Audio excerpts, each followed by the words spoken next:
Opa, já estamos ao vivo. A gente tem um delayzinho, né, para aparecer na tela, então eu sei que está ao vivo porque tem uma cola aqui para gente, mas bem-vindos a mais um Justa Causa, nessa tarde chuvosa para quem está no Rio de Janeiro, né? Para quem está em Minas também. E o tema de hoje é sobre impactos da pandemia no jornalismo. E para falar desse tema, a gente trouxe para vocês duas convidadas, né, que são jornalistas, que atuam, cada uma num setor um pouco diferente. Eu vou apresentar rapidamente vocês e vou deixar para vocês se auto-apresentarem, né? A primeira é a Isabelle também é jornalista, mora no Rio de Janeiro, né? Então também está aqui no Tempinho Chuvoso junto com a gente. Tem especialização em gastronomia, que é uma coisa que eu amo. Inclusive, eu vim correndo nesse estado porque eu estava levando minha filha para fazer um curso de gastronomia agora, de pizza. Espero que depois ela faça para mim quando chegar em casa. E você atua na Veja Rio, no Guia Comer e Beber. Ai, que delícia! Eu vou deixar você contar um pouquinho de você também. A Mariana eu conheço de outros tempos, antes do Paralelo ao Jornalismo. Você cursou junto, né, Mari? Cursei as duas ao mesmo tempo. Comecei no Direito e aí migrei e fiquei nas duas. A gente chegou a estudar junto na UERJ, quando a gente fez Direito. Depois ela migrou para o jornalismo. Ela hoje é jornalista, está no Estadão. E eu vou deixar as duas se apresentarem e falar um pouquinho do tema para vocês no mesmo sistema que a gente costuma fazer. O ao vivo tem esses problemas, tem um gato atrás de mim, espero que ele não faça muita bagunça, se fizer eu expulso. Então, Isabelle, por favor, fique à vontade, conta um pouquinho para a gente de você. Então, gente, bom, meu nome é Isabelle Lindotti, eu atuo em jornalismo há 20 anos, especificamente com jornalismo gastronômico há 12 anos. E o jornalismo gastronômico, ele tem algumas peculiaridades, né? Como toda área. É uma área que muita gente gostaria de estar por conta de, né, experimentar. Dificilmente alguém não gosta de comida, né? Comida acaba sendo, às vezes, até um problema, dependendo do quanto se goste ou quanto não se goste, né? E é uma área deliciosa, claro, né? Um clichê. E eu comecei na área, na verdade, com a vontade de me aprofundar e entender como cozinhar, na verdade. Tudo começou assim. Então, eu me formei em jornalismo, atuava na área mais voltada para saúde, cultura, e me mudei para São Paulo, na época, casei, fui morar em São Paulo, e São Paulo é uma loucura, né? Então, a gente morava em Pinheiros, então eu virava, a cada esquina que eu virava, eu tinha um restaurante melhor que o outro. E aí eu decidi que eu queria, né? Tinha casado, falei, vou cozinhar, né? Vou mudar um pouco essa perspectiva de relação com a comida, né? Que na minha casa era muito mais industrializada e tal. E com isso eu fui fazer um curso no Senac. E aí eu falei, bom, é isso que eu quero fazer, eu quero escrever sobre comida. Não quero só cozinhar, ou só comer, ou só emitir opiniões sem abalizar muito. E aí, desde então, isso foi 2009, eu estou já direto trabalhando com jornalismo gastronômico. Já estive na Veja Rio, na outra encarnação, né, que a Veja Rio voltou a circular esse ano. Ela ficou 1 ano e meio fora, fazendo crítica, reportagem, trabalhando no Guia Comer e Beber. E também trabalhei no Rio Show do Globo, na parte do Rio Gastronomia, que é essa parte de guias gastronômicos. Então, eu sou bem aquela pessoa que o amigo me liga e fala, eu preciso comer um ceviche hoje. Onde eu vou? Aí eu falo, você vai sozinho ou você vai em grupo? Você quer estar em qual bairro ou qual zona da cidade? É de manhã, de tarde, de noite? É de fim de semana? Porque muda tudo. E o jornalismo gastronômico tem disso, né? Entender o que muda de um lugar para o outro, como é que a gente vai avaliar um lugar ou determinar se aquele lugar Oi? Desculpa. Não, desculpa te interromper, eu queria te fazer uma pergunta, mas pode terminar aí que eu fiquei com uma curiosidade aqui. Não, pode falar. morei muito tempo no Rio, hoje em dia moro em São Paulo, apesar de estar em Minas. Qual que é a diferença que você acha para fazer um guia, por exemplo, no estado de São Paulo e outro guia no estado do Rio de Janeiro? Porque você tem uma gastronomia muito rica, né? O Brasil é muito rico e a cultura é muito diferente. Como é que você enxerga assim, esses dois mundos tão diferentes, tanto antes e agora na pandemia, né? Que está precisando se reinventar, até mesmo esse jornalismo gastronômico, né? Ir mais para a parte de internet e tal, tem um outro foco, mais ou menos, né? Como tudo tá tendo também. Como é que você vê isso? Essa diferença de estados, essa novidade agora? Bom, são acho que duas questões aí. Assim. Primeiro, falando de estado, né? Quando a gente pensa em Brasil e em gastronomia, eu acho que a gente tem três grandes polos ou três grandes representantes, né? Porque o Brasil é isso, é um país continental. Então, são muitas culturas diferentes e muitas formas de comer, né? Se a gente tem em Portugal, que é do tamanho do Espírito Santo, já tem uma gastronomia vastíssima, né? No interior e o litoral, imagina no Brasil. Mas a gente tem a comida paraense ali, Belém, o Ver-o-Peso, toda aquela parte amazônica, é muito importante, muito forte. Minas Gerais eu acho que é muito a base do Sudeste mesmo, e é uma comida mais afetiva desse nosso dia a dia, né? E como muitas bases, assim, bases mais fortes de comida, e também uma gastronomia do Sul, né, que é muito focada no churrasco, nessa coisa do fogo, que também virou uma coisa que o Brasil adotou, né, em muitos outros lugares.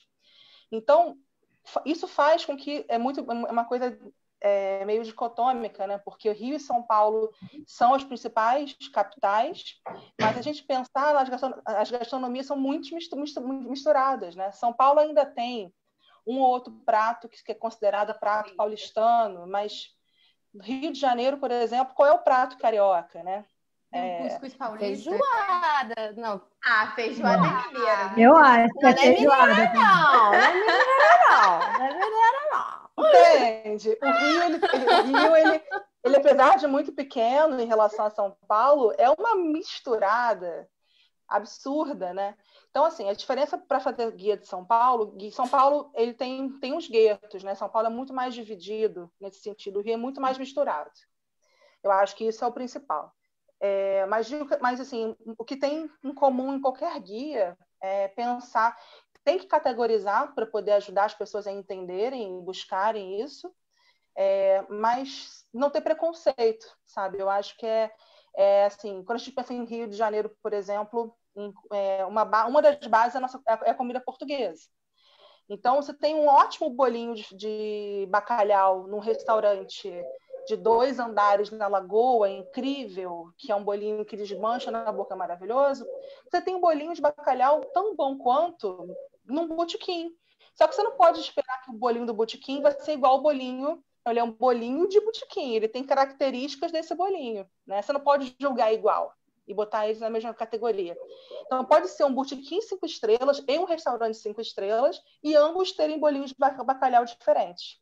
Então, acho que é um pouco entender quando eu aprendi efetivamente a cozinhar e especialmente a parte técnica mesmo, de entender o que falta aqui, o que sobra ali, te ajuda nesse momento, né?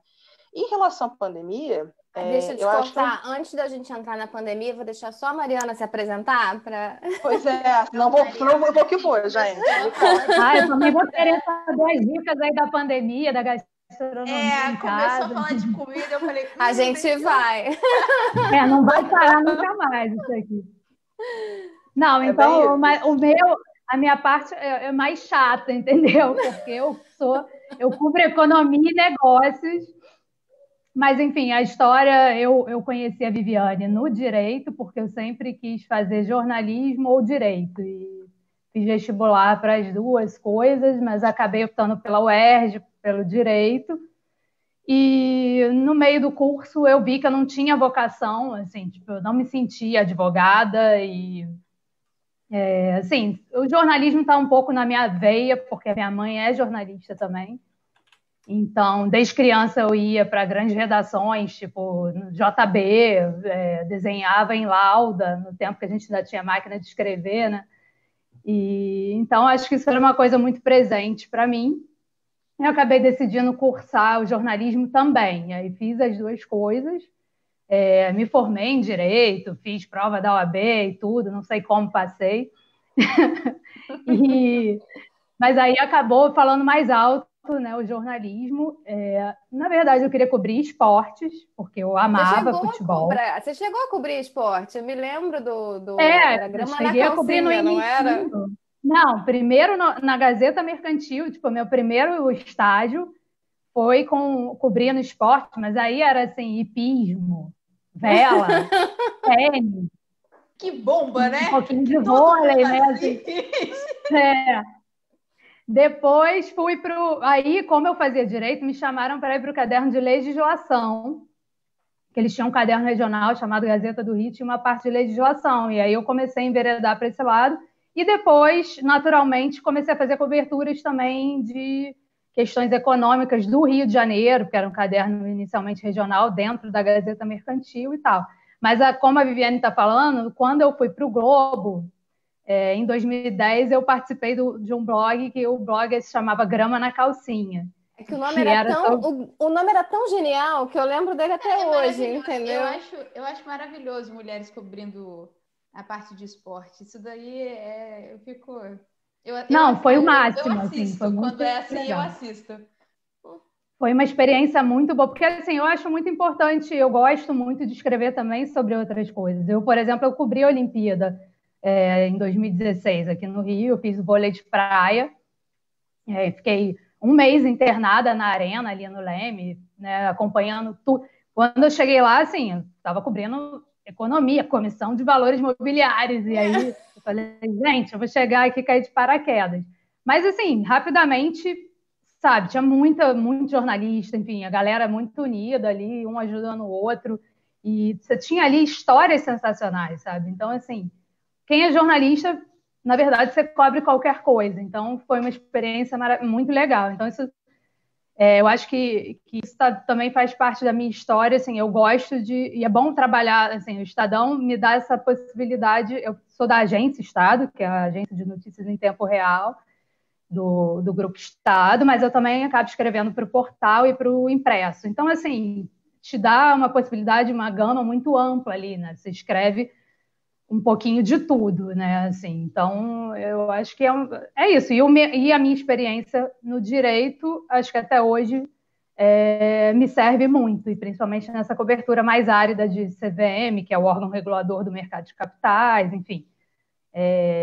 Então, é isso. Eu já passei por alguns veículos, além da Gazeta Mercantil, Jornal do Comércio, Revista Exame. No Globo, eu trabalhei com a Flávia Oliveira, que hoje é colunista do Globo e comentarista da Globo News, numa coluna de negócios. Depois fui para o Estadão, para a Agência Estado, onde eu cubro mais mineração e mercado de capitais, negócios em geral.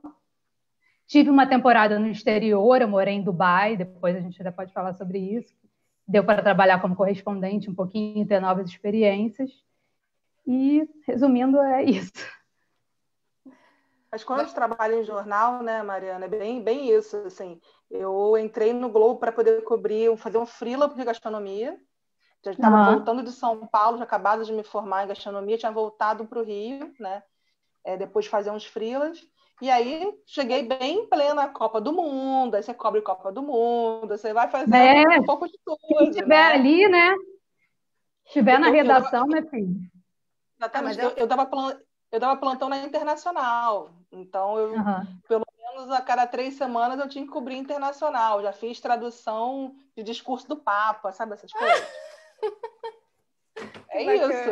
E no dia seguinte está lá de novo fazendo gastronomia, assim. Exatamente, tem que virar a chave em 1 minuto, né? No plantão aqui no Estadão, assim, a gente tem que cobrir polícia, tudo que acontecer, né? A gente dá plantão uma vez por mês, a sucursal do Rio é pequena, então são poucos repórteres, então eu estou fazendo o que aparecer, a gente está lá. Já fiz implosão da Perimetral, já fiz subi favela, já fiz um monte de coisa. Então, eu acho isso muito legal, assim. Eu particularmente gosto, sabe? Você não ficar só numa mesma coisa ali. Eu acho que é muito, muito rico isso.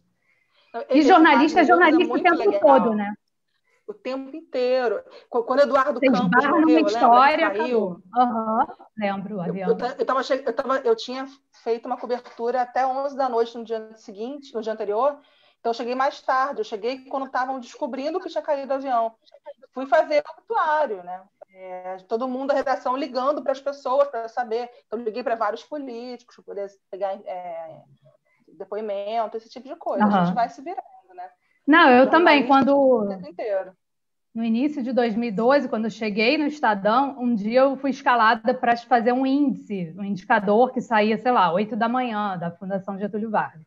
Cheguei lá muito cedo na redação, então eu era a primeira.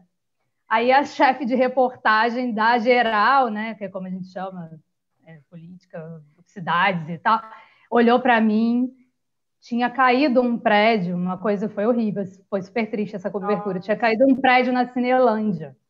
E ela me mandou para lá. Assim, eu acabei de fazer eu fiz o indicador rapidinho e corri para lá. E é isso. Assim, você tem que estar pronto para qualquer coisa. Vou fazer uma pergunta soldado no quartel que é trabalho, né? Vocês chegaram a fazer alguma vez horóscopo, não? Porque minha mãe tinha um amigo que era jornalista, que uma vez chegou na redação, a pessoa do horóscopo tinha faltado, naquela época não tinha internet ainda, e falaram para ele, olha só, escreve horóscopo. Ele falou, eu? Como assim? Eu, horóscopo? Não, pega um mix aí e tal, e dá uma misturada, escreve alguma coisa, tem que sair uma coluna. Você não entende nada de horóscopo, dá seu jeito. E essa situação durou mais ou menos uma semana. Então ele diz assim, ele acordava de manhã e falava assim, hoje eu vou ferrar com Capricórnio. Que horror. Ai, olha, que absurdo. Mas olha, horóscopo eu nunca fiz. Já fiz. Também não. Mas eu já herdei, por exemplo, por um mês, uma coluna que chamava de Nostalgia, que era uma coluna sobre programas antigos da extinta revista da TV do Globo. O colunista saiu de férias, e aí quem trabalha em suplementos também tem isso, a gente vai caindo de suplemento em suplemento.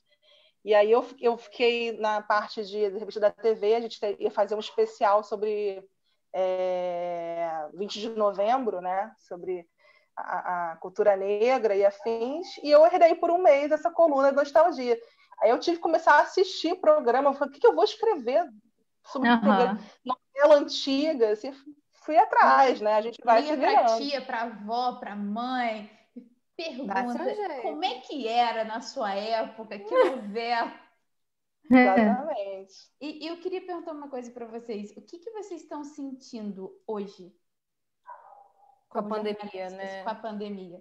Assim, o trabalho de vocês é uma loucura, de fato, né? Que vocês estão falando. Um dia você está cobrindo um prédio que cai, outro dia você está cobrindo o discurso do Papa. Mas e aí? E para vocês hoje? O que mudou, né? Assim... o que mudou e o que mudou temporariamente? O que vocês acham que na profissão de vocês vai ficar? E assim, é algo que chegou e é isso. Tem que se acostumar agora. Olha, eu estou em home office desde março, bem desde o início, e eu acho que assim, o que eu sinto mais falta porque eu acho que é muito importante para a prática do jornalismo você ter o contato direto com a fonte, né, com as pessoas, e estar nos lugares, né? Assim, tem muita cobertura que você precisa estar ali, ver de fato o que está acontecendo, ouvir o que as pessoas estão falando, trocar ideias e tal. Aquela coisa de gastar sola de sapato também, conhecer as pessoas, olho no olho, como é que alguém vai me dar uma informação ou confiar em mim se não me conhece, entendeu? Eu acho que fica mais difícil essa aproximação com as pessoas que vão te passar a informação. Então, eu acho que a prática do jornalismo perde muito com isso. Até mesmo, por exemplo, as coletivas de imprensa, elas estão sendo todas online, quando você tem coletiva de imprensa. Outro dia eu cobri um evento no Ministério de Minas e Energia, era em Brasília. Isso não aconteceria normalmente, mas me pediram porque qualquer um poderia fazer, né? Porque era online. Porque geralmente, nesse caso, a gente vai lá. Mas, assim, como está muito restrito... Então, assim, eu acho que você perde também, por exemplo, nesse caso de coletivo online, a gente tem que mandar, muitas vezes, as perguntas por chat, né, ou por WhatsApp, e aí fica fora do seu controle se aquelas perguntas vão ser feitas ou não. Eu já participei de coletivo em que eu mandei uma pergunta e a pergunta não foi respondida. E aí o teu acesso à fonte está muito mais restrito. Você não tem tanto como cobrar a autoridade, né, por aquela informação, prestação de contas à sociedade. Eu acho que isso fica, assim, prejudicado. Agora, você perguntou também o que eu acho que vai mudar. Eu acho que no clichê do que todo mundo chama de novo normal, eu não acho que vai voltar a ser 100% como era antes, sabe? Porque já ficou provado que é possível fazer online, e eu acho que muita coisa vai continuar sendo feita, seja porque é mais barato, porque é mais fácil, porque talvez algumas coisas sejam presenciais e tenham transmissão ao vivo, né, também. Mas, enfim, eu acho que é uma coisa que veio para ficar.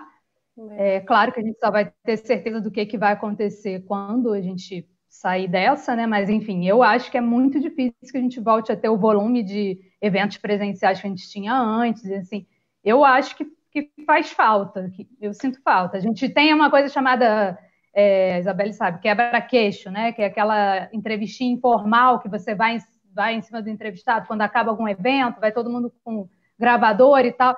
Enfim, isso meio que ficou muito mais restrito. Em Brasília é um pouco diferente, né? A gente vê na TV, ainda acontece, mas assim, até estava conversando com uma colega que é de Brasília, com o Ministério da Economia, Congresso, etc., e ela estava me dando uns exemplos de que eles estão indo muito pouco, por exemplo, ela faz muita portaria do Paulo Guedes, né, do ministro da Economia, ou seja, ficar esperando o ministro sair de um evento, porque ao final pode ser que ele fale alguma coisa. Isso ainda está acontecendo em alguns casos, mas ela contou, por exemplo, que o Rodrigo Maia, presidente da Câmara, ele costumava muito dar quebra-queixo andando, assim, o pessoal ia atrás dele e ele teve que parar um pouco de fazer isso e começou a ficar uma coisa mais organizada, botar um púlpito para ele falar, porque isso gerava muita aglomeração. E agora, então, assim, que ele teve e ficou super assustado, né? Porque ele teve com alguma gravidade aí e tudo, ele teve algumas questões, né? Não foi levinho. E ele está mais ainda agora, vai ficar mais difícil. Você tem total razão, Mariana, isso mudou muito. Uhum. Então, assim, eu acho que, eu não sei se você tem a mesma sensação, Isabelle, mas assim, eu acho que essa coisa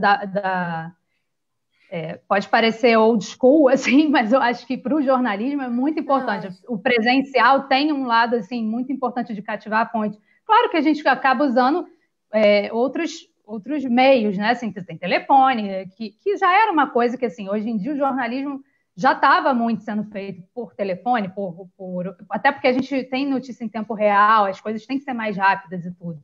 Mas isso, uma coisa não exclui a outra, né? Então, assim, eu acho que o que mais prejudica assim, é isso, essa dificuldade, não ter o presencial, o contato, eu acho que é bem complicado.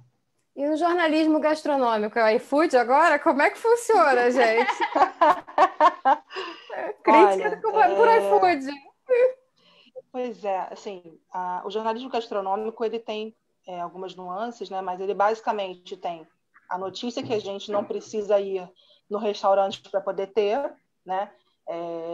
Muita gente se baseia, inclusive, em assessoria de imprensa, que eu acho um trabalho fundamental, mas não acho que tem que ser só isso, né? Senão acaba ficando todo mundo noticiando a mesma coisa e sem profundidade. E aí foi o que a Mariana estava falando dessa coisa da relação com a fonte, é que quando você não conhece, você acaba utilizando alguns recursos mais simples e às vezes, mesmo numa entrevista, você não consegue tudo que você precisava, é que você vai ter uma informação mais rasa, né? Pensando em jornalismo gastronômico, que já é visto com algum preconceito por alguns segmentos, né? A parte de cultura, no geral, existe esse preconceito, você parece uma coisa mais fácil, porque não é esse hard news. Eu acho que prejudica bastante se não tiver a possibilidade de você ter uma relação com a fonte. Então, o que está acontecendo hoje, assim, tem essa parte da reportagem, tem a parte da crítica, efetivamente. A parte da reportagem, quem fez relação com fonte fez. Quem não fez, se você trabalha num veículo reconhecido, né, como o Globo, como a Veja, que eu já trabalhei, é muito fácil de você conseguir uma relação. Né? Você ligando, se apresentando como daquele veículo, se você for um bom jornalista, né, e desenrolar, tá tudo certo. Mas a crítica, eu acho, inclusive estava falando isso ontem, fui num restaurante ontem pela primeira vez desde março. E eu não saía do meu bairro desde março. E eu fui, eu moro na Tijuca e eu fui na Lagoa. E eu estava conversando sobre isso, assim, né? Eu sou grupo de risco e eu falei, bom, se eu posso não sair, vou ficar em casa.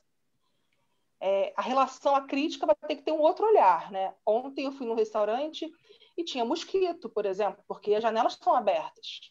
Estava sem ar-condicionado, né? As portas estavam abertas. Isso não aconteceria antes. Eu conheço esse restaurante antes. Então, eu não sei nem, inclusive, como é que os guias vão poder relacionar isso. Eu estava conversando até com uns amigos de repente, pensar numa outra estrutura de guia, até falando um pouquinho desse antes e depois mesmo, e tentando relacionar essas mudanças, né? O restaurante e o que acabou, né, Isabelle? O Rio, por exemplo, eu tenho até medo do que vai ser. A gente vai sair e não vai reconhecer a cidade, porque tem tanta coisa que é simbólica e fechando, né? Sei lá, o hipódromo, que é inacreditável, assim. Então, é só um exemplo, mas, né, eu imagino que para vocês isso vai ser também um trabalho, ver o que vai surgir no lugar desses restaurantes, né? Enfim, que são tem muita coisa surgindo, né? Assim, o hipódromo mesmo vai abrir o Brioteco, né? Que é um botequim desse estilo pé limpo. Coragem. Enfim. Aliás, isso é bem polêmico, depois a gente pode falar. Mas especificamente a história do hipódromo é polêmico. Mas eu acho que a crítica gastronômica vai ter que se reinventar, sim, porque vai demorar para a gente, não sei se vamos ter, mas voltar a ser como era, né? A gente tem hoje um serviço que está mais distante. Então, ontem, o garçom vinha, deixava o prato na mesa e ia embora. Eu não estava conversando com ele. Ele não está o tempo todo me circulando mais nas mesas, ele está o tempo todo distante. Eu cheguei, ele me ofereceu um saquinho para eu colocar minha máscara. Então, isso é um diferencial quando eu penso num restaurante 4 estrelas e 5 estrelas, é um diferencial. Eu tenho que ter isso num 3 estrelas, eu vou ter que medir o que eu vou ter que oferecer. Porque, mas isso é segurança, todo mundo deveria oferecer. Mas é um custo para as pessoas. Será que um 3 estrelas pode me oferecer isso? Ou eu tenho que ter isso, né? O álcool em gel tem que ter em todas as mesas? Ou não, se eu tenho na entrada, é suficiente? Porque, teoricamente, eu tenho que ter meu álcool em gel. Né? Faz parte da segurança de cada um. Só que é uma gentileza. O quanto isso vai pesar? Eu fui, né, ontem eu recebi o talher embalado num papel. Né? Ele não vem mais, não é mais colocado à mesa como antes. Ele já veio higienizado da cozinha, embalado num papel como se fosse um botequim. Então, com essa diferença, não tem mais toalha de mesa, você tem que ter um outro tipo de superfície, porque tem que ser uma superfície fácil de limpar. A cada troca, né? Eu comi 2 entradas e um prato. A cada troca de serviço, ele vinha com álcool para poder passar na mesa, né? Então, são muitas mudanças no geral. Assim, além do ambiente em si, a relação com o restaurante, né? A relação ali de convivência. E a comida acaba sendo afetada por isso, porque você vai ter que ter menus, a princípio, mais enxutos, para poder... Porque, imagina, você trabalhar com um restaurante agora que comporta... em celular, né? Eu fui a alguns, quase todos agora, o menu é no celular. Não tem mais o cardápio. Sim, tem o QR Code. Só QR Code para você acessar do celular. Pelo celular. Assim... E ainda assim, tem muitos que ainda estão insistindo em cardápios muito extensos, que eu acho que definitivamente isso vai precisar mudar. Porque você tem muita perda, né? Você pensa num restaurante que... Esse que eu fui ontem, ele abriu tem 2 anos. Ele abriu com uma capacidade de 70 lugares. Tá? E ele hoje está oferecendo menos de 30. no total. Então, assim, a conta não fecha, né? Então, tudo isso, eu acho que a gente vai ter que ser benevolente mesmo, assim, no sentido de, né, todo mundo se entender que é uma pandemia. Tem muita gente que não entende, que quer aglomerar, que não aceita que não tem reserva, que não... Cara, é muito difícil. E tem a parte do delivery, que é um desafio. Muitos começaram delivery sem nunca ter tido nenhuma experiência nisso, né? Porque é bem diferente, então, né? Totalmente diferente, é uma Até outra operação. O ponto da comida, ele é diferente, é o ponto que sai, a comida está ali, ao longo do caminho, ela continua, de certa maneira, dependendo da embalagem, cozinhando. Então, isso faz uma diferença. Então, dependendo da sua embalagem, o seu custo aumenta muito. Que imagina, você mandar um risoto com um peixe e uma salada. Aí você vai ter que ter recipiente para cada um deles. Um risoto, é o que você falou, ele vai ter que estar num ponto abaixo do que serviria na mesa para poder conseguir que ele continue cozinhando. Ao mesmo tempo, aquela embalagem, ela não pode ser uma embalagem muito frágil, porque ela pode derreter. Como já aconteceu, eu chegar aqui em casa, a embalagem, ela, tipo, queimou, sabe qual é? Comeu a comida. Derreteu. Meu Deus. Grudou. E aí não dava nem para comer. Então, é uma loucura, é muito difícil. E você sabe se estão surgindo assim, muitos serviços eu estou perguntando isso porque outro dia, por acaso, eu vi no Instagram um desses. Uma pessoa, que eu acho que é uma coisa que a gente não tem muito essa cultura no Brasil, da pessoa fazer um jantar em casa, na casa dela, né? O chefe faz um jantar na casa dele para uma família ou um grupo pequeno, justamente por causa dessa questão do isolamento. Não sei se você sabe se isso é uma coisa que tem crescido, enfim. Porque é uma opção interessante, né? Sim. É uma coisa que já vinha, assim, já normalmente... vinha acontecendo, né, um pouco. Normalmente, as ondas gastronômicas, elas vêm meio de Nova York, Londres, passam por São Paulo, chegam no Rio de Janeiro e vão se expandindo, né? E, às vezes, antes de chegar a São Paulo e Rio, ainda passam por Buenos Aires. Então, em Buenos Aires, por exemplo, 5 anos atrás já tinham muitos jantares secretos. Essas comidas das pequenas mesas e tal. Isso foi chegando em São Paulo e veio chegando no Rio. Está rolando, sim. Ontem também eu vi duas novidades nesse sentido. Uma chefe que saiu de um restaurante, o restaurante acabou e ela agora abriu um negócio dela, e é uma mesa só, de até 8 pessoas, que ela oferece, mas também oferece o delivery. E uma empresa de jantar secreto, que inclusive eu acabei de comprar para poder ir em novembro, para poder experimentar. Que bacana. Ó, eu já fui em Teresópolis e era 4, 5 anos atrás. Teresópolis inovando, ó. Mas a Serra tem muito. O que eu tô assim, o primo, mas eu acho que não é uma coisa que a gente está acostumado. Não, é que o primo do meu marido é chefe. Então não tem muita cultura disso. Eu acho bem bacana. Assim, legal. Eu acho uma opção bacana. Assim, e como é que está funcionando um pouco a relação de vocês com os veículos? Porque eu imagino que tenha, né, por parte deles, uma certa preocupação também em termos de responsabilidade. Vocês estão conseguindo, no geral, trabalhar em home office, mas a gente sabe que nem todo mundo consegue, né? Então, assim, imagina tem que mandar alguém para cobrir alguma coisa efetivamente ao vivo. Como é que vocês estão enxergando isso um pouco no mundo de vocês, assim? No meu caso, eu não saí para nada, assim, estou 100% em casa. Eu acho que isso fica mais... Talvez vai ficar mais complicado, por exemplo, né, nas eleições e também, assim, por exemplo, fotojornalismo, né? Os fotógrafos. Não tem como, cara, tem que sair. Então, assim, a questão é você ir com todo... Eu estava lendo outro dia alguns depoimentos de colegas fotojornalistas e dando uma ideia de certas coisas que eles fizeram, do tipo comprar, começar a usar mais lentes de mais longa distância, levar sempre álcool gel, né? E aí analisar bem que pauta que você tem que realmente ir ou não, o que vale muito a pena, o que vale menos a pena. Acho que algumas exceções aconteceram aqui no Rio para eventos que foram convocados pelo governo do estado, uma ou outra coletiva, ou algum evento em que o presidente tenha vindo. Mas também está sendo assim, o jornal o grupo está sendo bem restrito quanto a isso, assim. Tá todo mundo... Eu estava vendo isso, né? Uma pesquisa da Federação Nacional dos Jornalistas estava levantando que 75% dos jornalistas que responderam à pesquisa, eram 400 e pouco, estavam em home office. E até eu fui conversar com essa minha amiga de Brasília, porque eu imagino que lá seja mais difícil, né? Mas no caso dela, ela falou que também está bem restrito e que eles estão fazendo algumas exceções para alguns eventos, como essas portarias, mas que coletivas todas online, enfim, então...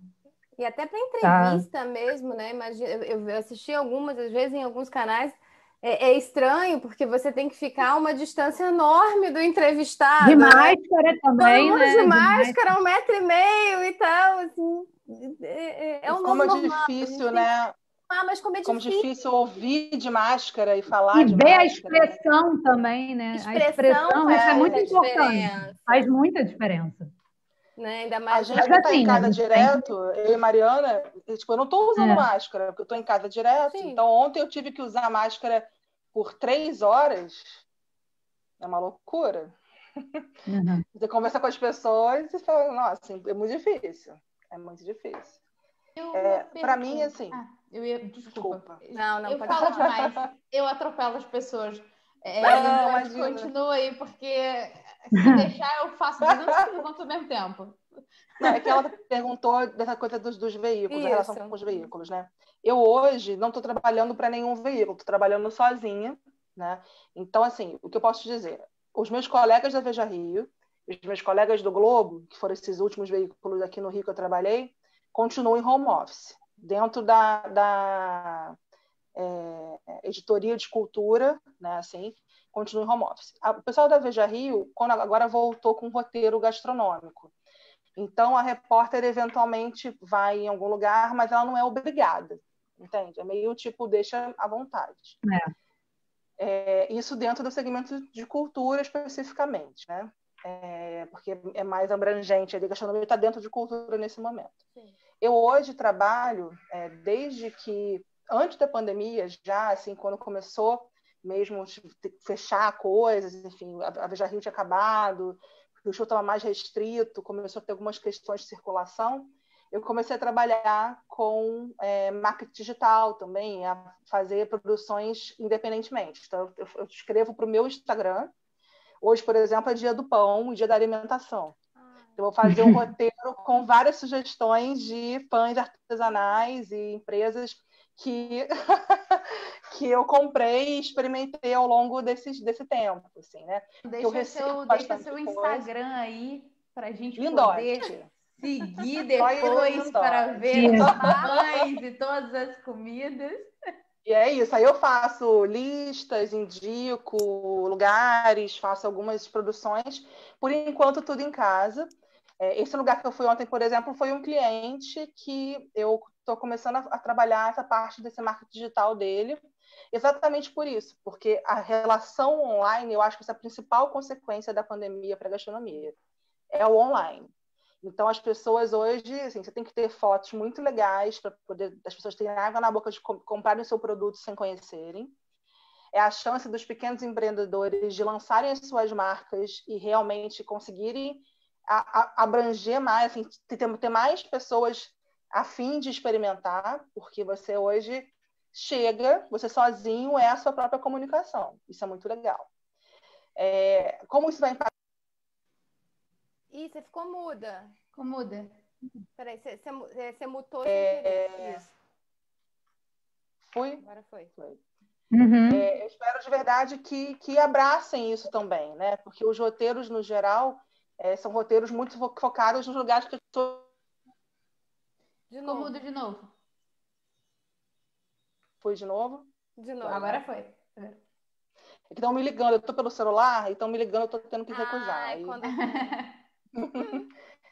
Então, acho que é um impacto super importante. Eu vi muitas pessoas se abrindo a experimentar novos produtos, novas marcas, né? Apoiar empreendedores, apoiar os seus bares favoritos, restaurantes favoritos em vaquinhas virtuais. Então, acho que assim, tiveram muitos momentos diferentes da pandemia. Hoje, a gente está nesse misto de quem não está nem aí, está indo para a botiquinha e acabou. Ontem, voltando, eu vi num bar aqui perto, por exemplo, tinha jogo, uma galera fazendo um churrasco, tinha tipo umas 30 pessoas, que certamente não eram amigas e estavam lá todas sem máscara, bebendo e comendo. Né? Então, existe essa galera, existe uma galera que está se preservando, está tentando, né, não está frequentando com parcimônia, né? Ontem eu podia ter saído, eu moro na Tijuca, eu estava na Lagoa, eu podia ter saído de lá e ter ido para algum outro lugar. E eu preferi voltar para casa. Então, acho que é um pouco isso. Agora é entender para onde vai essa relação. E os veículos entenderem também qual é o papel deles, né? Então, nisso, assim. Então, quem vai sobreviver dessa bolha, que criou-se uma bolha de novos empreendedores, novos negócios, e aí, como a Mariana falou, muitos fecharam e muitos se reinventaram. Ficaram de portas fechadas, mas passaram a oferecer, por exemplo, congelados. E agora voltaram a abrir. Então, enfim, acho que tem muita coisa para acontecer, mas o impacto direto, eu acho que é isso, é na relação de consumo e na forma como a gente vai agora observar os critérios para escolher onde a gente vai comer ou como a gente vai comer. Eu acho que, no geral, eu acho que vai ser muito interessante. Tiveram essa impressão que a gente, assim, de certa maneira, voltou um pouco para um certo bairrismo, para tudo, não só para comida, né? O que antigamente você, nos tempos normais, assim, eu também não moro na Zona Sul, eu moro em Jacarepaguá, na freguesia. Tem aquela musiquinha, Jacarepaguá longe pra caramba? Pois é, lá mesmo. Essa música na cabeça, juro por Deus, você falou, a música veio assim. Não queria dizer, mas... Então, assim, já há um certo tempo, eu também, né, meu quintal é a Barra, eu vou até a Barra, Zona Sul, mais difícil. Hoje em dia, assim, e isso eu acho que foi uma coisa positiva, eu sinto um certo boom no bairro de serviços também, assim, a coisa do pão artesanal surgiu um aqui perto que ele tem fornada toda quarta e sexta, entrega na minha porta, eu escolho também pela internet... várias coisas, assim, acho que ampliou muito a coisa do serviço e isso tem feito com que as pessoas efetivamente circulem menos. Exatamente. Eu vou para o centro... estimular o bairro, né? Estimular Exatamente. o pequeno empreendedor próximo. Para tudo, assim, não só no setor de gastronomia, para tudo. Eu hoje vou ao centro muito raramente, o judiciário está funcionando, mas a coisa está muito virtual. Eu fiz sustentação oral em segunda instância virtual. Eu fiz audiência com coleta de depoimento de testemunha virtual. Então, assim, a coisa está efetivamente mudando. Presencial é muito raro, então tenho ido muito poucas vezes ao centro. Eu levo, assim, sem brincadeira, 30 minutos de porta a porta, de Jacarepaguá até o centro. Porque o trânsito melhorou, né? Se alguém falasse isso Gente, antes de janeiro, ninguém ia acreditar. Eu de Jacarepaguá para o centro, meia hora, a pessoa ia rir. Falar, né?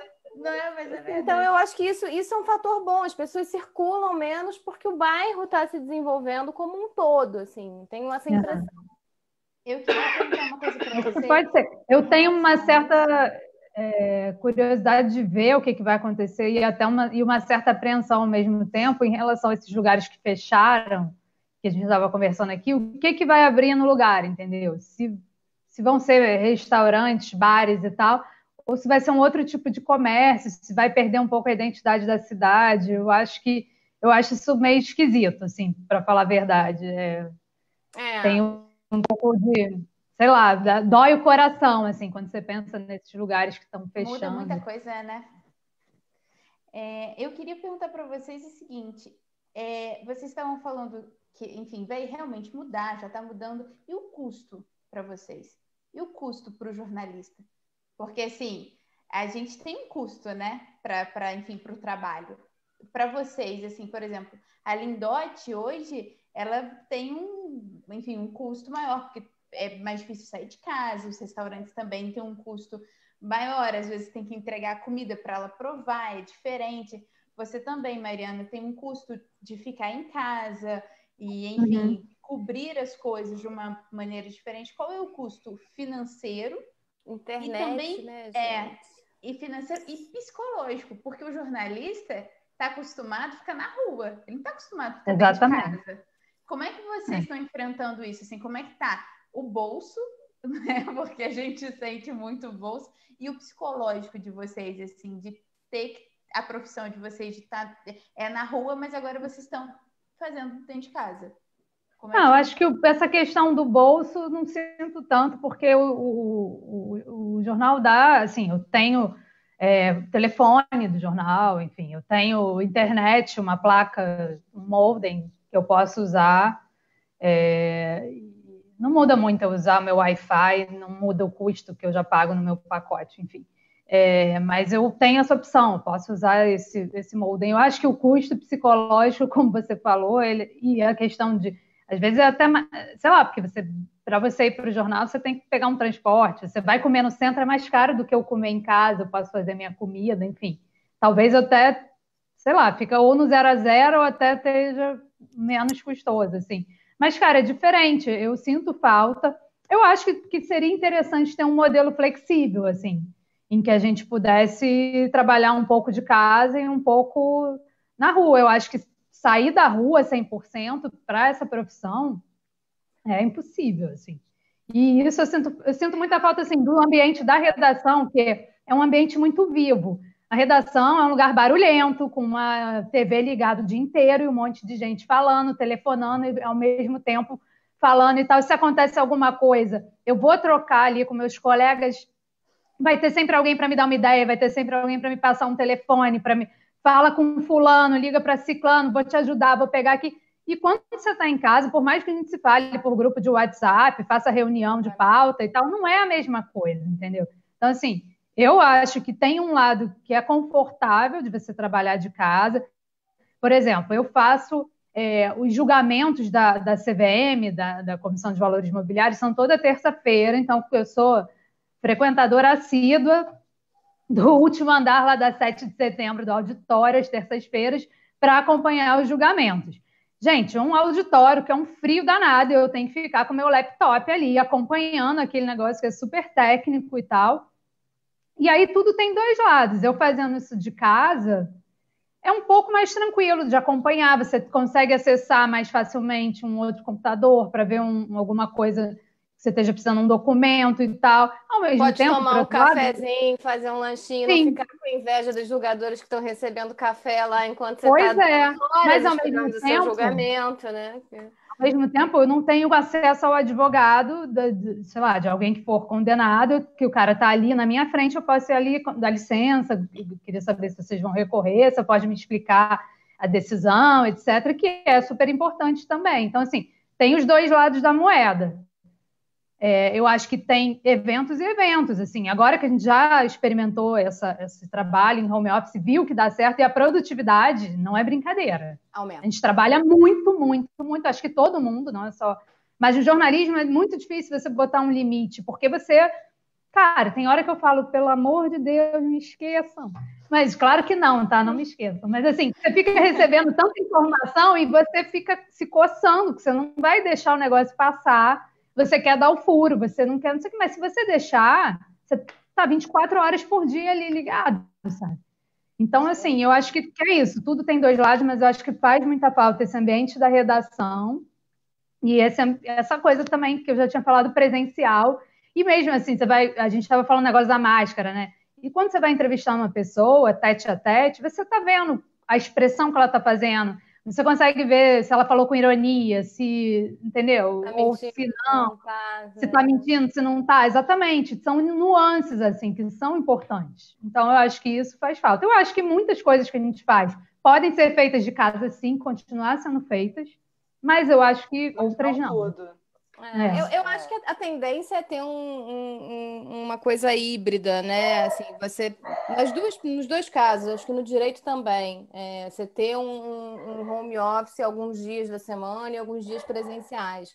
Eu sinto um pouco a mesma coisa, porque no nosso escritório, pelo menos, a gente trabalha em balcão, mesão, né? Único, salão único. E imagina mais de 10 mulheres juntas. Então, assim, é um pouco que nem redação, né? Assim, porque é uma mulherada. Redação também é uma mulherada, né? Falando. Redação também é igual. Então, assim, deve ser mais ou menos a mesma coisa. Em casa, você tem essa vantagem de, né? Às vezes você consegue focar mais, mas falta a troca de ideias. Então, eu acho que o ideal vai ser o regime misto. Agora, essa coisa do olhar, né? A Mari acho que sai ganhando, porque Dubai já devia ser assim. Você também só conseguiu fazer aqui pra cima, né? Eu não. Me exclui dessa daí. Mas, Mari, eu acho que o principal, acho, de ficar em casa, o revés aí, é realmente essas horas de trabalho. A gente acaba estendendo muito. E eu hoje que tenho clientes na área de gastronomia, né, focados em marketing, e eu estava, tipo, ontem eu fui nesse cliente, saí de lá às 7h30, cheguei em casa, aí aquele procedimento Covid, né? Aí tira a roupa, vai tomar banho, não sei o que e tal. Quando eu parei para olhar no celular e tal, eu fui entrando em conversas e coisas que tinham acontecido ao longo do dia que eu não conseguia dar atenção. Quando eu fui ver, era 1h. Eu estava fazendo coisas ali. E aí, hoje, 7h15, chegou o pão aqui em casa, que eu tive que atender para poder fazer a minha matéria, entende? Assim, é meio... Esse pão você fica sem hora, né? Você tem a sensação... Não sei se vocês têm essa sensação, que parece que a nossa vida virou só isso, tipo, acordar, trabalhar, dormir. Acordar, trabalhar... Sim, você não faz mais nada. Eu botei no Facebook. Eu falei, gente, sábado ainda é sábado, domingo é domingo, calma aí. Não, isso é um fator. Isso é um fator. Assim, eu sou a neurótica da bolinha vermelha, né? Assim, o meu celular não tem uma bolinha vermelha. Eu sou daquela que lê todas as mensagens, todos os e-mails, respondo no mesmo dia. Sou completamente neurótica. Só que já teve, mais assim no início, acho que meus clientes agora já encaixaram um pouco, de eu receber mensagem sábado e dizer, olha só, eu fiz um trato aqui em casa, né? Porque além de tudo você está convivendo num ambiente com família direto, que você normalmente não, né? Você passava a maior parte do tempo na rua. Então eu fiz um trato aqui em casa que sábado ainda é sábado, domingo ainda é domingo. Então sábado e domingo eu não trabalho, sabe? A não ser que seja uma coisa muito urgente. Porque no normal a pessoa não ia me mandar, se não fosse efetivamente alguma coisa urgente, também não ia me mandar a mensagem naquele horário ou no final de semana, porque ela mesma estaria focada em outra coisa, né? A gente agora não tem, não é maldade da pessoa também, né? Que fique claro, mas é porque as pessoas efetivamente não têm mais a distração externa. Tempo. Então a noção de tempo ela some um pouco. Todo mundo se adaptando, né? Assim, e assim, por exemplo, eu me divorciei, então eu moro eu e meu cachorro. Eu acho que tem gente que deve achar que eu fico o dia inteiro olhando pro celular com o meu cachorro do lado esperando, né? Pra falar. Não, eu posso fazer outras coisas, mesmo estando eu posso ler, né? Ver um filme, fazer mil coisas. Então, dormir é muito legal. Eu adoro dormir, né? Então exatamente posso fazer outras coisas. O que vocês estão tentando ou conseguindo ou pensando em fazer para que esse tempo não fique virando looping de trabalho? Vocês que são jornalistas e tal, assim, tem algo que vocês façam, que vocês gostem de fazer nas horas vagas? Todo jornalista lê muito, a gente sempre lê nas horas de folga e tudo, coisas que têm a ver com trabalho e que não com trabalho. Eu, durante a pandemia, resolvi investir numa terapia com uma terapeuta especializada que não mora no Rio, então minha terapeuta hoje mora em Goiânia. Que bacana. Olha, bem. Quando isso aconteceria antigamente, na verdade? Então, fazendo terapia online, montei uma horta, investi... eu montei também. Eu comprei um girassol, mas ele morreu no dia seguinte. Eu também sou péssima. Eu comprei várias plantas e tá horrível, gente. Alguém me ajuda. Falei que planta, gente. Você tem que perguntar o que fica dentro de casa, o que é fora. Eu não sou exatamente tão... Não, mas a minha costela de Adão tá linda. A costela de Adão tá vingando aqui.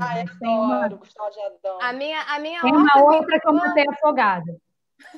A minha horta vingou porque eu comprei aquele vaso que tem água embaixo, que é para jardineiro preguiçoso. Sei. Funciona, espetáculo. Eu achava que o girassol tinha que ficar no sol, só que sem água. Eu matei o girassol em um dia. Torrou. No outro dia ele tava duro, assim, toda coisa. Ai, que horror, tadinho. Cada um, entendeu? Tenta. Quem nunca, Júlia? Quem nunca matou? Eu já matei uma espada de São Jorge, gente. Meu Deus! Eu matei um cactus, decepei a cabeça daquele redondinho. Baixou a persiana. comprei um terrário. Ah, que tá lindo. vivendo. Isso é muito bonito, isso é muito bonito. Tá vivendo, gente. A gente aprende, tudo a gente aprende.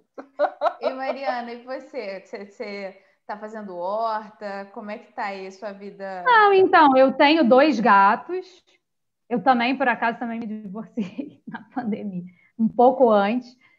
Mas aí fiquei, tenho meus gatos. Aí tem essa coisa de você fazer encontro virtual com os amigos. Eu estou com plantas também, tentei melhorar assim, nesse aspecto, ainda não deu muito certo, mas vejo séries, leio, enfim, por aí. Eu acho que meio que o que todo mundo faz um pouco, né? Assim. Uma coisa que eu fiz que foi muito Cozinhar legal também gosto. cozinhar bastante. E uma coisa que eu fiz que também não tinha essa possibilidade antes, eu assisti 3 peças online, achei super interessante. Ah, que legal. Já me falaram de uma outro dia da Maria Ribeiro, alguém me indicou essa. Eu assisti, mas é legal. muito boa, muito legal. Mas é bacana ver peça online? Nunca fiz. Eu curti. Eu acho que para quem assiste qualquer coisa no celular ou no computador, é muito interessante, assim. E o interessante deixar também, pensando, aí voltando na pergunta da Júlia sobre economia, sobre grana, imagina, eu moro na Tijuca, os teatros são todos na Zona Sul. Então, eu gastaria Uber, ia comer fora. Eu posso assistir a Maria Ribeiro fazendo uma peça da Fernanda Young, uma coisa sensacional, por R$20 na minha casa. Então, eu estou apoiando a cultura, eu estou apoiando o teatro, né?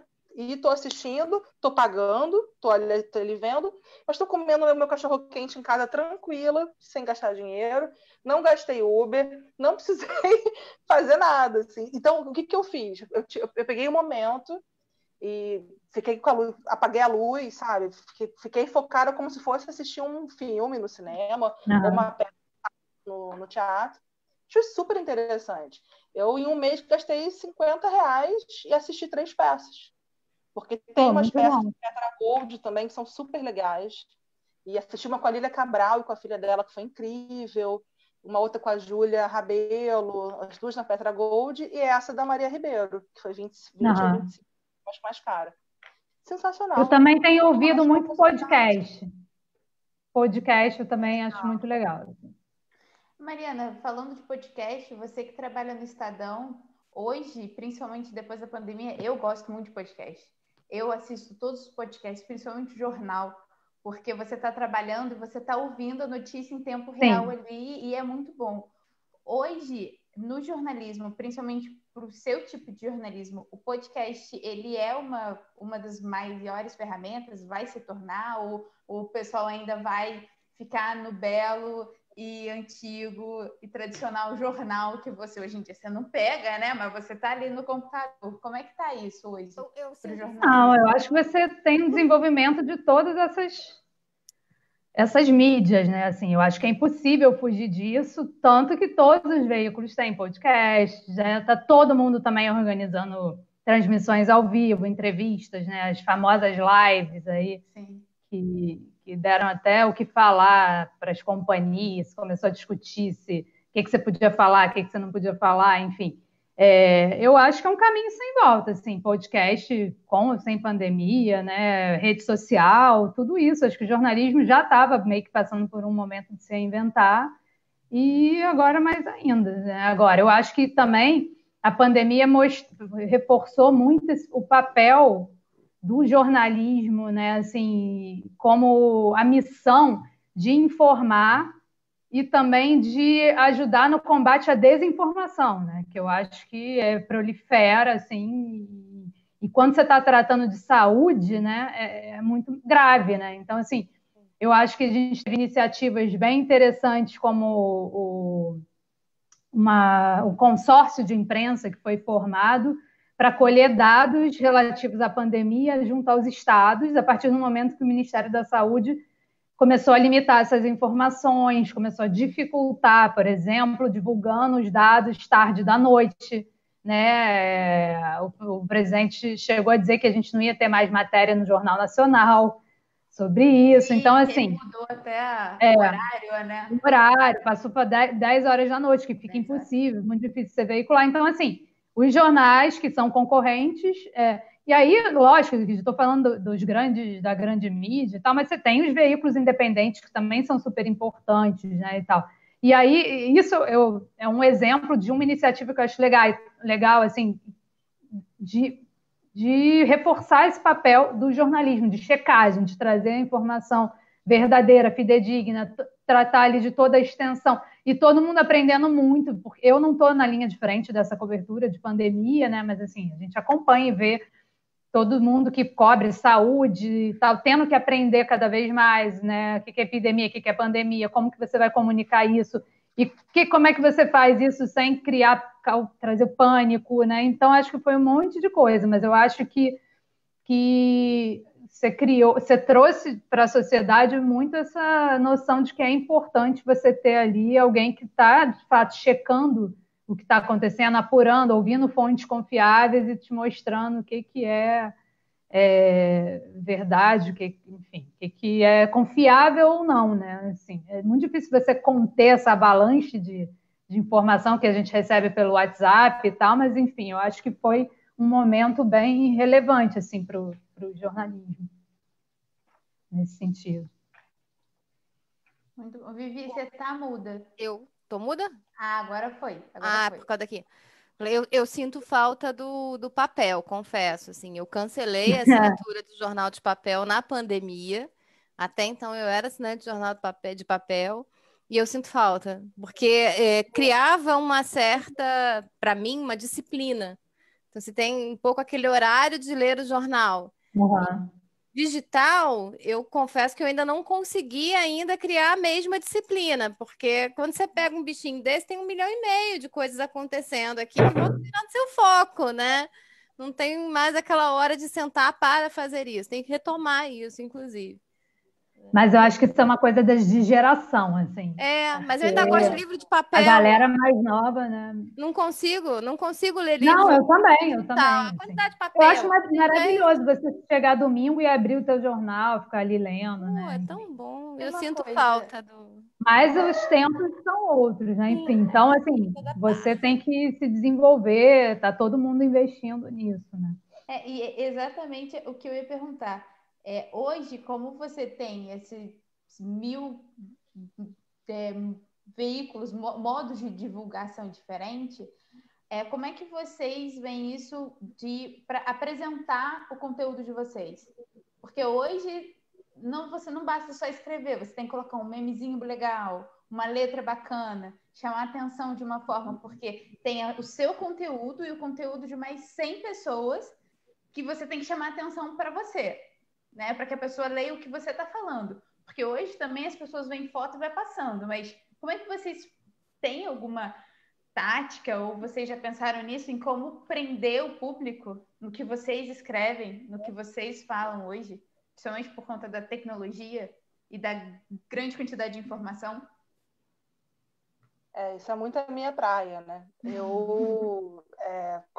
Hoje, como eu escrevo para mim, e faço eventualmente freelas e tal, mas basicamente escrevo para mim, a gente vai aprendendo, né, as ferramentas. Eu acho que hoje os aplicativos, que é onde a gente pode disponibilizar também, Facebook, Instagram e outros, TikTok virou também uma ferramenta, a gente está usando de tudo, né? Texto, imagem, imagem em foto, imagem em vídeo. E o Instagram, especificamente, virou uma grande forma de divulgação, tanto de novos negócios, quanto também de informações que podem ser jornalísticas ou não, né? E opiniões e afins.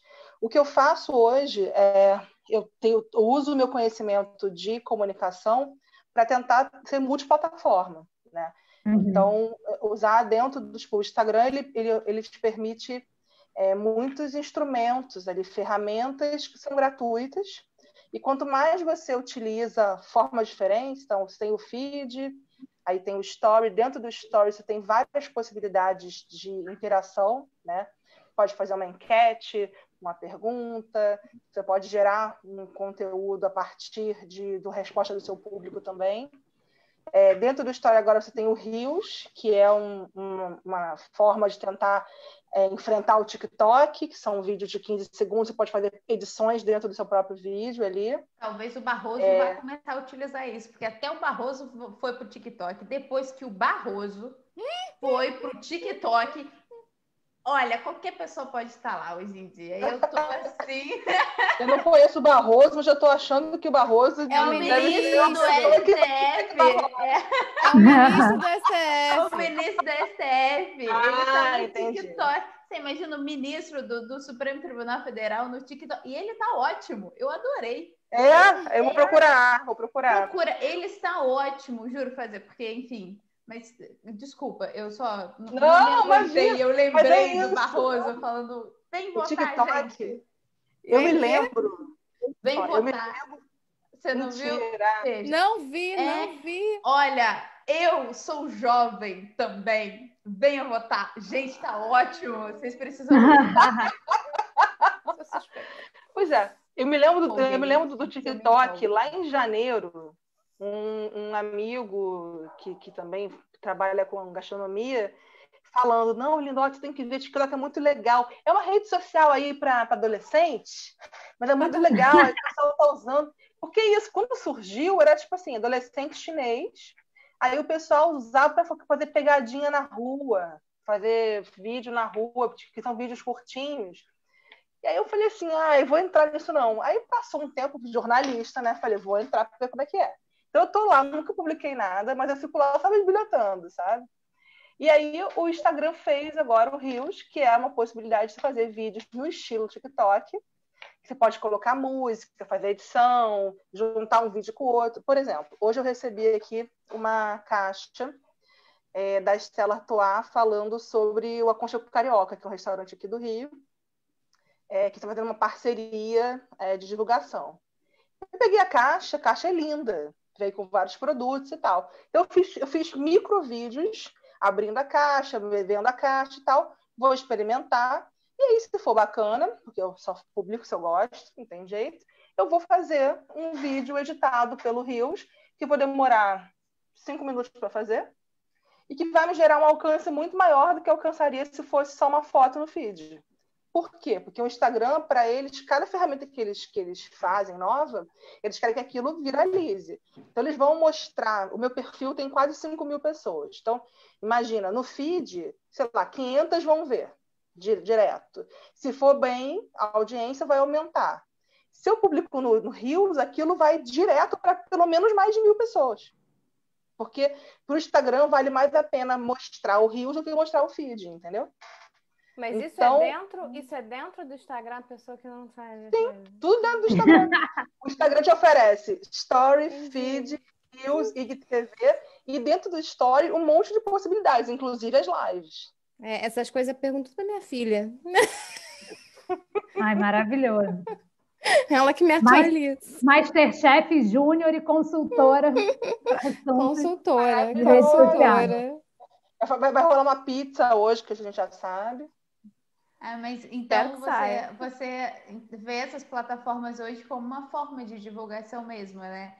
De propagação do conteúdo jornalístico, enfim, de você conseguir chamar atenção para o público, para o seu, enfim, para a sua matéria, para o seu conteúdo, né?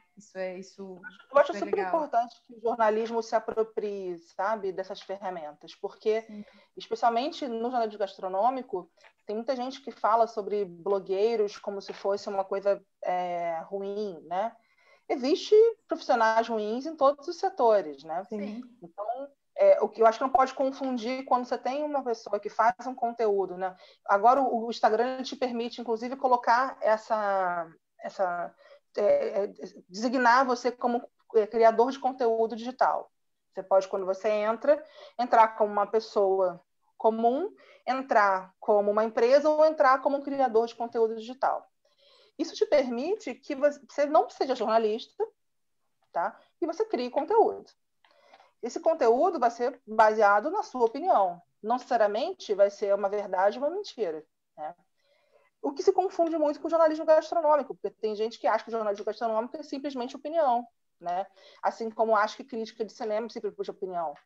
E não necessariamente. A gente, né, tem um conhecimento técnico também e tem uma forma de descrever, de apresentar, que são formas profissionais.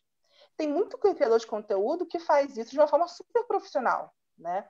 Mas tem muita gente que acaba se rendendo ao jabás, que também é uma coisa super comum em redação, né? São os presentes, as coisas que você ganha. E que é muito fácil você viver de jabá, né? Passar só a receber e só publicar o que você recebe. É tentador. É tentador para quem não é da área, especialmente, porque não tem nenhum compromisso com o jornalismo. Eu, como jornalista, por exemplo, nunca fiz nenhum post pago. Eu não faço. Eu recebo coisas e compro muitas coisas, uma parte da minha renda.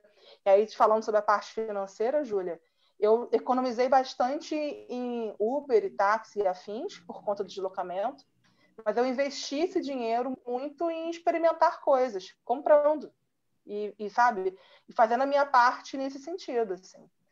Já que hoje eu não trabalho por um veículo que eu poderia pagar para eu poder experimentar, né? Mas ainda assim, por exemplo, como crítica, trabalhando em todos os veículos que eu já trabalhei, eu nunca fiz uma crítica de um lugar que eu fui uma vez só. E o veículo, ele me possibilita ir uma vez só.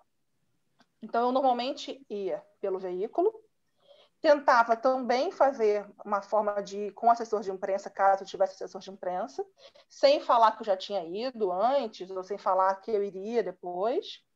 Mas normalmente eles já sacam, mas não interfere uma coisa na outra. Uhum. E também fazia, muitas vezes, uma ida sozinha, pagando no meu bolso. Quando era algum lugar que eu achava que tinha uma nuance diferente, né? Porque vocês vão concordar. Um restaurante, quinta-feira, à noite, não é igual sábado no almoço. Não, e quando você vai pelo veículo, eles sabem que você está indo pelo veículo? Porque também tem a coisa do tratamento diferente, né? Eu vou... Diferenciada, né? Claro, óbvio. Se eu sei que tem alguém ali no meu restaurante para escrever sobre ele, eu vou trazer o melhor prato. Eu vou, né, tipo, caprichar no serviço ali, né? Deixa que eu faço aqui. Pois é, né? Eu vou te dizer, tem dois lados. Eu sou uma figura peculiar, né? Então, quem me conhece alguma vez já me viu fazendo alguma coisa de gastronomia vai me reconhecer. Já aconteceu várias vezes de me reconhecerem, de eu estar lá. Quando eu vou pelo veículo, né, a revista falou assim, reunião de pauta, qual vai ser a crítica da semana? Vai ser restaurante tal. Aí eu vou, pago com o meu dinheiro e pego a notinha e a revista me reembolsa. É assim que funciona. Então, eu não aviso, eu vou. Mas pode acontecer de me reconhecerem, do chefe me conhecer e tal. E aí, claro, pode acontecer sim de quererem me dar um tratamento diferenciado. O que acontece é que quando rola isso, normalmente dá merda. Desculpa o meu francês, não é verdade? Mas normalmente é problemático, porque você percebe quando está diferente e muitas vezes rola uma pressão na cozinha, do tipo assim, cara, quem está aí? Não pode errar. Fala para alguém não pode errar. Pessoa, entendeu? Agora você vai de máscara, acabou esse problema. Vai de máscara disfarçada. Pois é. Então, isso normalmente não funciona, assim. E, de novo, por que a crítica gastronômica, para mim, não pode ser feita numa única visita? É super importante observar o entorno, né? Então, normalmente, ou eu vou sozinha, ou no máximo com uma pessoa, e observo o entorno. Então, eu tenho que ver não só como estão me tratando, mas como estão tratando a pessoa do lado. Tem que observar se ficou alguém com o dedo no ar o tempo todo esperando. Quantos garçons servem quantas praças, quantas mesas, né? Como é que funciona? Como é que é essa divisão dentro do salão? Eu vou observar o ambiente como um todo, do banheiro até a forma como eu sou recebida na entrada, tá? Então, tudo faz parte. A comida é parte desse processo. E a comida, eu posso provar um risoto hoje. Então, por exemplo, eu fui num restaurante, provei um steak tartar e um risoto com um dourado. E comi uma mousse. Quando eu voltar lá, isso numa quinta-noite, quando eu voltar lá no sábado, eu vou provar de novo, vou repetir alguma dessas coisas para eu poder comprovar se eu fiquei com dúvida, para eu comprovar se aquilo está dentro do padrão ou não. E os outros eu vou pedir diferente. Então, existem técnicas, existem processos dentro disso. Então, mesmo que a pessoa queira me servir diferente, melhor e tal, comigo não funciona. Eu acho que essa coisa do veículo também vai acabar, assim, das mídias, né? Vai acabar sendo uma realidade para os próprios veículos oficiais, jornais mesmo de grande porte.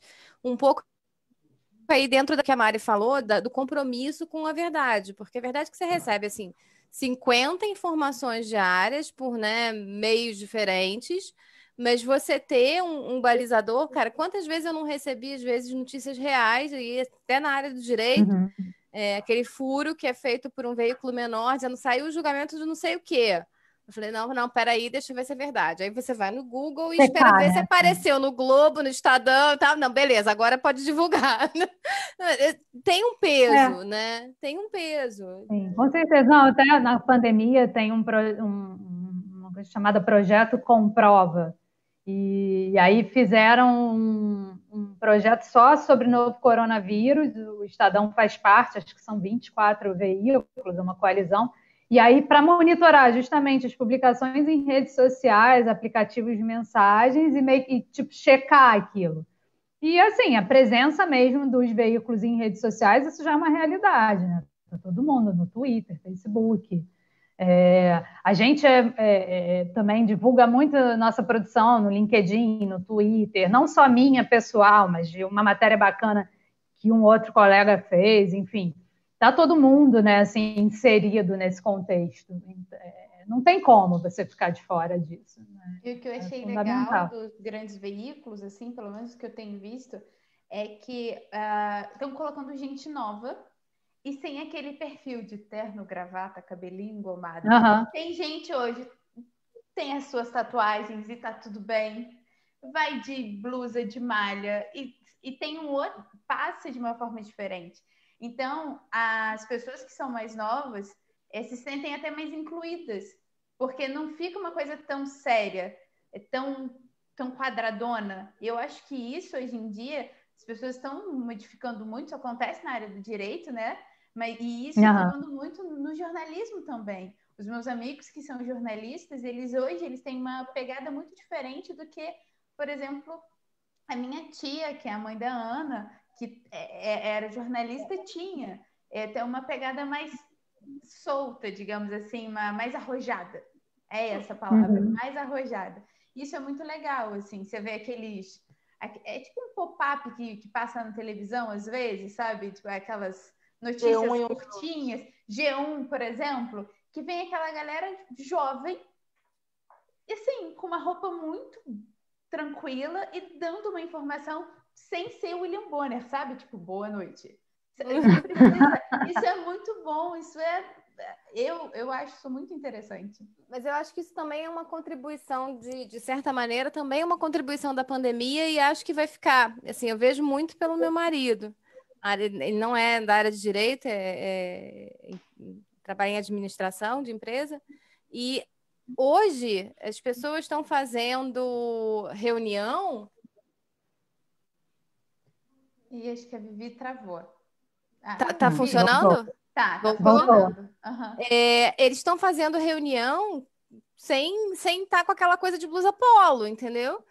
Você está no home office aqui. Ontem mesmo aconteceu.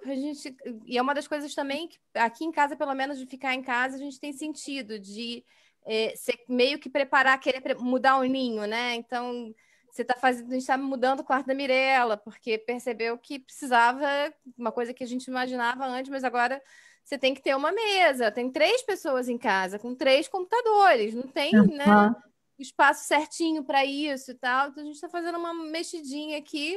Aí ele estava lá, pendurando coisas, assim, e reunião, enfiou uma camiseta, sentou no computador e tá tudo certo. Né? Não tá aquela coisa de blusa polo, gravata e tal. Isso acabou, né, de certa maneira. Mas e no direito, Viviane, que é um ambiente, assim, muito mais formal que jornalismo, não tem comparação. Eu acho que assim, eu fiz, por exemplo, uma audiência virtual. A sustentação, eu não consegui, minha câmera sair, não consegui botar a câmera por algum motivo. O juiz estava em casa, não estava de gravata, estava com uma blusa social. né? Só tinha mulher advogada, então, não, Uhum. mentira, o outro advogado até estava de gravata no azulejo atrás, devia estar gravando o celular. Porque fica até meio incongruente, né? Mas eu acho que, no geral, tá acabando também. Eu me lembro até do negócio de tatuagem, por exemplo. Quando eu fiz minha primeira tatuagem, a mãe falou assim, minha filha, mas você é advogada e tal, né? Faz escondidinho e tal. Sim, é isso. Isso acabou, né? Assim, não tem mais isso. Eu tenho um monte agora. Então, já passamos dessa fase, né? Mas era um ambiente mais formal. Acho que agora já... O meu ambiente não é nem um pouco formal. O meu não, né? O meu não. O meu jurídico é tranquilo e não tem... enfim, assim, o fato de... O seu é empresa, né? Também muda um trabalho em pouco. empresa, mas até as reuniões mesmo, sabe? Hoje a gente, por exemplo, tem reunião com os advogados externos, a gente não precisa ficar todo engomadinho e tal. Os advogados não ficam de terno e gravata. Tem uma tranquilidade maior na roupa e tal, no cabelo. Por exemplo, eu tenho cabelo cacheado. Antigamente, não tão antigamente assim, né? Eu não... Quando eu era estagiária, por exemplo, eu ficava sempre com o cabelo preso, ficar coisa bem, sabe? Para não ficar, né? E hoje em dia... Eu acho que eu dei sorte, assim. Eu também sempre trabalhei em lugares mais liberais, então... Então, eu vou falar da minha experiência em São O Paulo. Barroso me sacaneava por causa das cores do cabelo. Ele perguntava, amanhã vem o quê? Rosa? Assim, só para me preparar, entendeu? Isso na época de estágio ainda. Então, ainda era... eu não cheguei a... Uma das coisas que eu me lembro, por exemplo, na minha época de estágio, quando eu entrei, Barroso, a Júlia Tadei, que era da nossa turma, entrou Pinheiro Neto. E o Pinheiro Neto tinha uma coisa de que mulher só podia ir de saia, não podia usar calça. Nossa. Tinha todo um código de, assim, totalmente retrógrado. Também já fiz estágio em Um escritórios que não podia né? aparecer tatuagem. Não e tal, exatamente. Tinha que cobrir e tal. O cabelo tinha que ir de maquiagem. Já falaram comigo, Júlia, você nunca passou uma maquiagemzinha, não? Um batom? Porque mulher, né? Tem que... Sério? Ai, meu Deus. Não. A única vez que me pediram para falar, para chamar, né, tipo, delicadamente a atenção de uma estagiária, porque a menina tinha ido, não sei se ela ia para uma festa depois, eu com todo cuidado, falei, olha, tá linda, mas assim, no escritório dá para botar assim, só um casaquinho, alguma coisa, porque ela tava com um vestido que parecia uma camisola. Assim, tinha renda e era de cetim e curto, parecia que ela tava de baby doll, assim. Mas foi a única minha também tava de Tamaracicáia uma vez. Foi a única vez que me pediram pra, né, tipo, era muito raro, né? Não, eu costumo deixar um blazer assim na redação, porque sempre tem aquela lei de Murphy, aquele dia que você jura que nada vai acontecer e você vai escrever aquela sua matéria que está apurada e que você não conseguiu escrever nunca. Aí você vai de tênis, calça jeans e aí, de repente, dá para você ir ali, sei lá, cobrir o ministro da Economia. Putz, pega o seu blazerzinho. Não é que ninguém vai fazer, não tem problema, assim, eu posso ir, mas claro, sei lá, né? não, eu acho que tem ali. Lá a gente só tem... Não tem um dress code obrigatório, mas... a gente no escritório hoje só tem um homem. Coitado. E ele deixa o blazer. Assim, a gente tem um cantinho, né, para ele pendurar o blazer e tal, que é justamente para uma coisa dessa mais, né, mas mulher é mais... Pra gente é mais fácil, né? Eu digo mais até fácil. assim, eu fico com pena deles no verão, aquele calor desgraçado, então, né? Não acho nada fácil se maquiar num calor de 40 graus, usar salto num calor de 40 graus, vestido. Maquiagem agora tá fácil. Pra cima. Você acabou fica derretendo assim. Um lápis e foi. Acabou, foi. Maquiagem o esconde, não me peça. Vai falar com as pessoas. Eu sofri bastante até numa empresa que eu trabalhei lá em São Paulo. Assim que eu me mudei, quando eu estava fazendo a faculdade, que eu fiz jornalismo, fiz cinema aqui no Rio, e depois fui fazer gastronomia lá em São Paulo. E aí fui trabalhar numa agência, porque eu queria muito entender como é que era esse corporativo paulistano também, né? Acho que era super importante como vivência. E fiquei 2 anos e 2 meses numa empresa. Cara, foi sofrimento.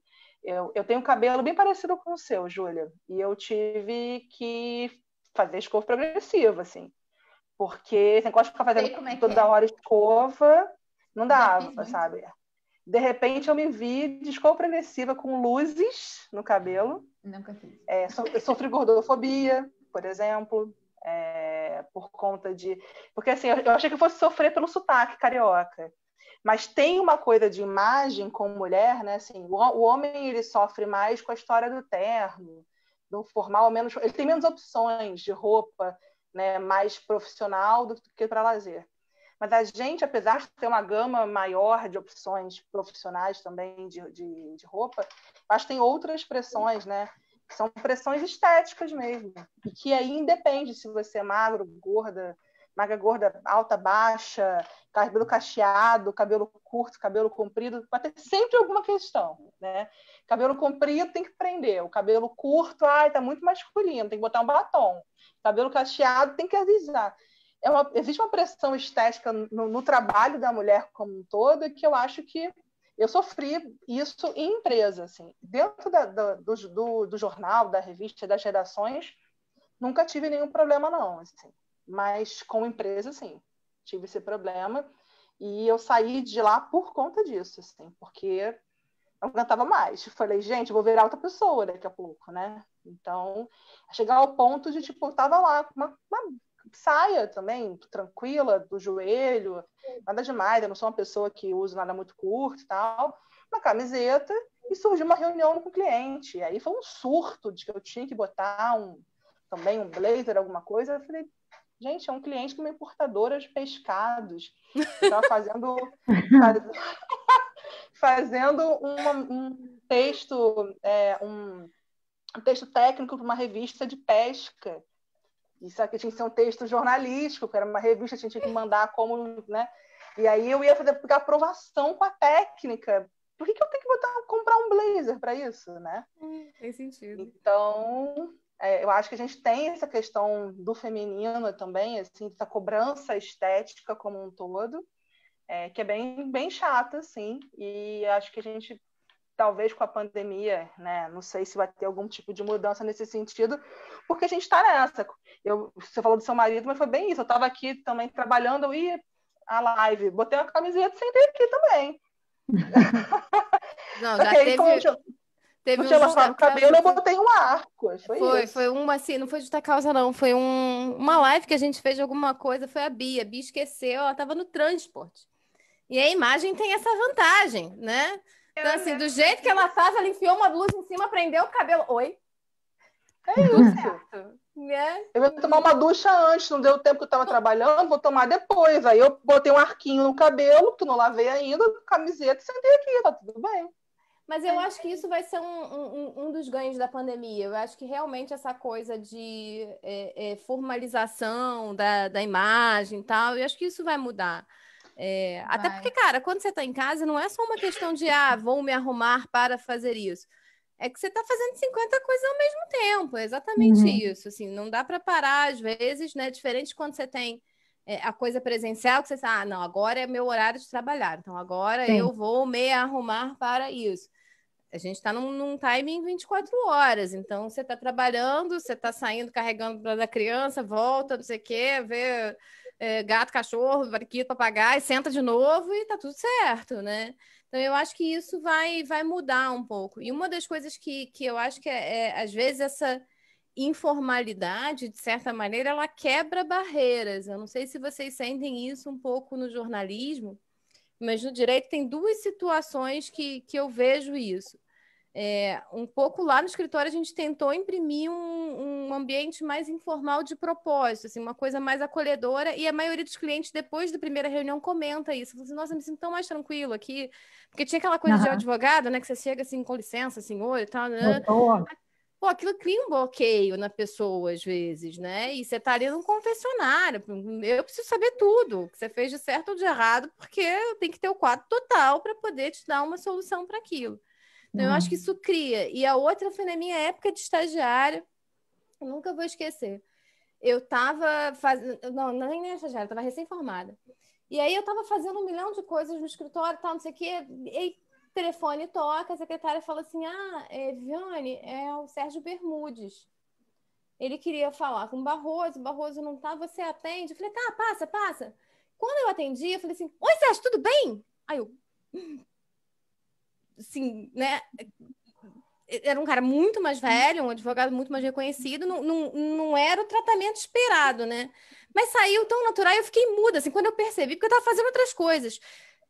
Eu emudeci, rolou aqueles 2 minutos de silêncio constrangedor, mas o constrangedor era ele, na verdade, pensando assim, cara, se ela me tratou com tanta intimidade, ela deve me conhecer, e eu que estou errado de não lembrar quem é essa moça. 2 minutos depois, oi, Vivi, tudo ótimo. Desde então, passei a ser convidado para todas as festas de final de ano do escritório dele. Mas isso é legal. Maravilhoso.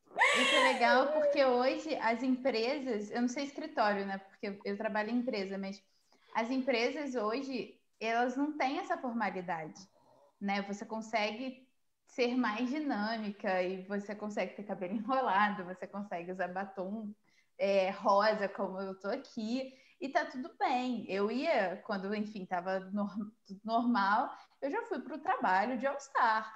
Tá tudo bem, eu coloquei um vestido social com blazer amarelo e coloquei um All-Star amarelo e tava tudo bem, e fui fazer reunião.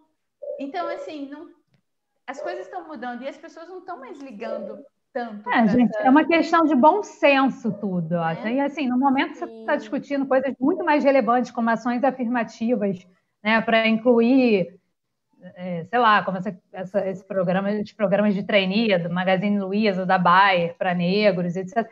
Você não tem mais espaço para esse tipo de coisa, né? Eu acho que já passou, enfim, né? Já passou, né? Eu acho também. Acho que a linha é essa. Meninas, a gente diz que a gente sabe a hora que está chegando de acabar. Quando eu olho aqui para a janela, está ficando escuro. Está acontecendo isso. Porque a gente vai perdendo o horário, né? Fica nessa coisa de bate-papo, é sempre tão legal. Então, eu queria agradecer vocês por terem, né, aceito o nosso convite de participar. Vou deixar vocês se despedirem. Já vou dar um anúnciozinho. A gente deve fazer uma pausa um pouco no Justa Causa.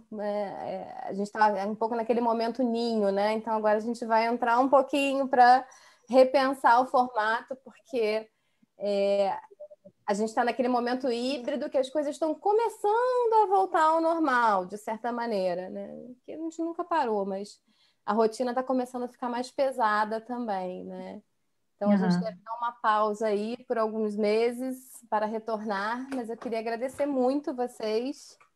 Eu queria agradecer em nome da Ana Beatriz, que, enfim, que eu estou representando ela aqui, ela mandou um abraço, um beijo, e agradeceu muito a presença de vocês. Então, aí estão os agradecimentos meu e o agradecimento da Ana também para vocês. Obrigada, meninas, foi muito bom. Que ótimo, achei ótimo. Não sabia muito o que esperar de como é que ia ser a dinâmica, mas achei super confortável. E obrigada pelo espaço. Espero ter conseguido responder tudo de uma forma clara, assim.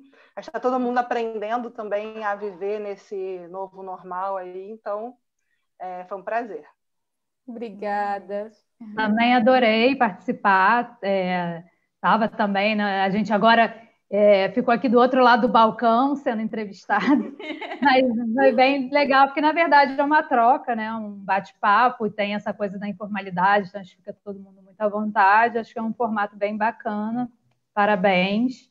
E vou acompanhar os próximos, depois desse período aí de reformulação. De meninas, muito obrigada, foi ótimo. Mari, quanto tempo que a gente não se via, né? Pois é, cara. Estamos nos vendo virtualmente, Temos pelo que menos. nos ver quando acabar isso tudo presencial. Pessoalmente. Um beijo, Linda. Adorei te conhecer, já estou seguindo aqui, já botei aqui o @Lindote, já quero saber dos pães amanhã, por favor, tá? Daqui a pouquinho vai subir aí, né?